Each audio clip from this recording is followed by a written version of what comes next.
বিমানবন্দরে প্রায় 15 কেজি স্বর্ণসহ গ্রেফতার হলেন দক্ষিণ ভারতের কন্নড় সিনেমার ইন্ডাস্ট্রির জনপ্রিয় অভিনেত্রী ও মডেল রানী রাও।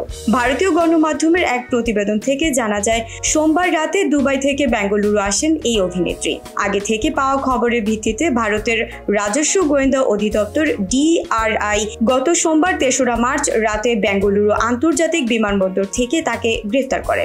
DRI সূত্রে জানা যায়, পোশাকের মধ্যে স্বর্ণবার লুকিয়ে তা পাচার করছিলেন বলে অভিযোগ রয়েছে অভিনেত্রীর বিরুদ্ধে। গত 15 দিনে 4 বার দুবাই যাতায়াত করেছিলেন অভিনেত্রী। এ কারণে কর্তৃপক্ষ সন্দেহ প্রকাশ করে এবং রানী রাও ফেরার পর অভিযান পরিচালনা করে তাকে গ্রেফতার করা হয়। প্রসঙ্গত, কন্নড় সিনেমায় রানী রাও পরিচিত মুখ। কিচ্চা সুদীপের বিপরীতে লিড রোডেও দেখা গেছে তাকে। এছাড়াও দক্ষিণ ভারতীয় সিনেমায় বিভিন্ন চরিত্রে অভিনয় করেছেন তিনি।